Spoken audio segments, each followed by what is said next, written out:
De acordo com alguns teólogos, Israel existe para, de alguma forma, cumprir as profecias.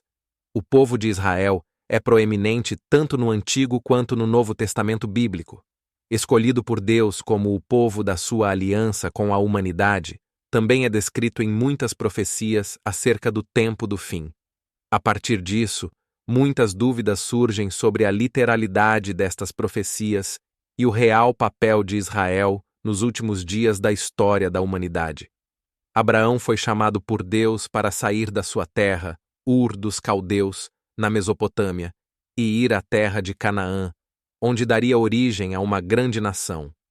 Ali, ele teve um filho, Isaque, que gerou a Jacó, que ficou conhecido como Israel. Este, por sua vez, teve 12 filhos. Fugindo da fome que assolava aquela terra na época, a família foi para o Egito, onde cresceu e viveu por muito tempo. Ali, o povo foi escravizado e depois libertado por Deus, já com mais de 2 milhões de pessoas. Então, foi para uma terra, o atual Oriente Médio, e a ocupou e fundou o reino de Israel, inclusive a cidade Jerusalém. Até que a cidade foi invadida e destruída e eles foram levados cativos para a Babilônia, onde ficaram cativos por algumas décadas. Depois deste exílio, alguns voltaram para a sua antiga terra, estabelecendo a nação da Judéia, mas outros ficaram em Babilônia, outros fugiram para o Egito. A partir daí, começa a dispersão do povo, o que chamamos de diáspora judaica. Já no Novo Testamento, encontramos judeus no norte da África, em Roma, na Grécia e em vários outros países. Depois do Holocausto, na Segunda Guerra Mundial, muitos judeus que estavam espalhados pelo mundo voltaram e estabeleceram o atual Estado de Israel em 1948. A maior parte dos judeus foi registrada nas regiões para onde foram como judeus, e até tinham que viver em locais separados. Isso preservou o povo.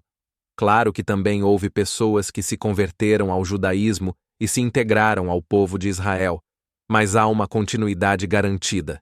Então, hoje sabemos que o atual Estado de Israel descende daquele povo, que é um dos mais antigos que existem. Desde Abraão, são mais de 4.000 anos de história contínua. Há muitas referências a Israel nas profecias sobre o fim dos tempos, nos livros de Isaías, Jeremias, Ezequiel, Oséias, Amós, etc., inclusive no Novo Testamento. A pergunta é: como interpretar essas profecias? Uma das interpretações mais antigas e tradicionais no meio cristão é chamada de supersessionismo. Ele surge a partir do 2º século da era cristã entre os pais da Igreja. Sua ideia é que Israel, como povo de Deus, falhou rejeitando o Messias.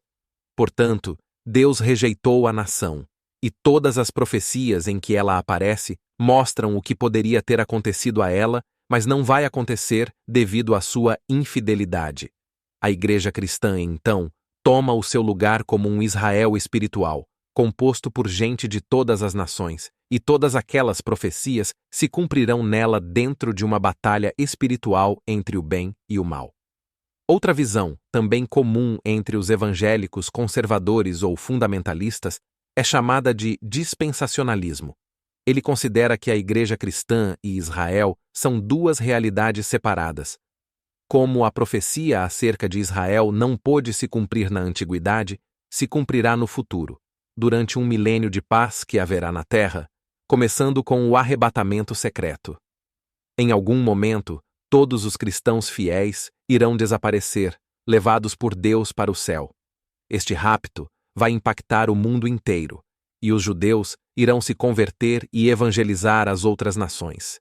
Jerusalém será a capital do mundo, o templo será reconstruído e todos os povos virão à cidade adorar a Deus. Estas nações guardarão as festas judaicas e seguirão a religião do Antigo Testamento com a fé em Jesus. Até que, no final deste milênio, aparecerá o Anticristo, que é um judeu infiel, que dominará o mundo, destruirá o templo e lutará contra Deus.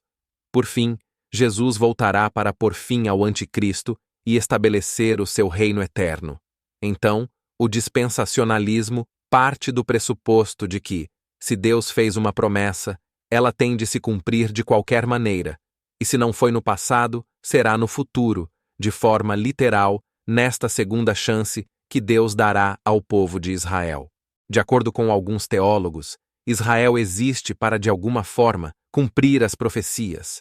O povo de Israel é proeminente tanto no Antigo quanto no Novo Testamento bíblico. Escolhido por Deus como o povo da sua aliança com a humanidade, também é descrito em muitas profecias acerca do tempo do fim. A partir disso, muitas dúvidas surgem sobre a literalidade destas profecias e o real papel de Israel nos últimos dias da história da humanidade.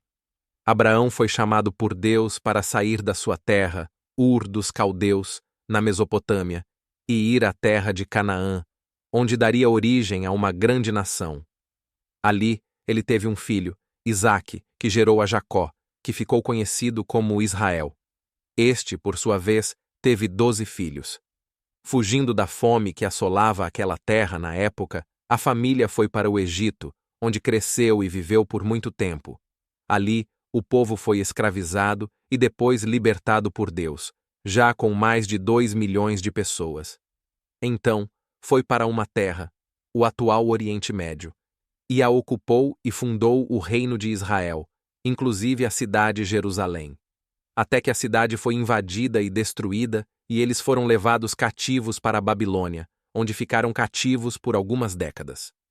Depois deste exílio, alguns voltaram para a sua antiga terra, estabelecendo a nação da Judéia, mas outros ficaram em Babilônia, outros fugiram para o Egito. A partir daí, começa a dispersão do povo, o que chamamos de diáspora judaica. Já no Novo Testamento, encontramos judeus no norte da África, em Roma, na Grécia e em vários outros países. Depois do Holocausto, na Segunda Guerra Mundial, muitos judeus que estavam espalhados pelo mundo voltaram e estabeleceram o atual Estado de Israel em 1948.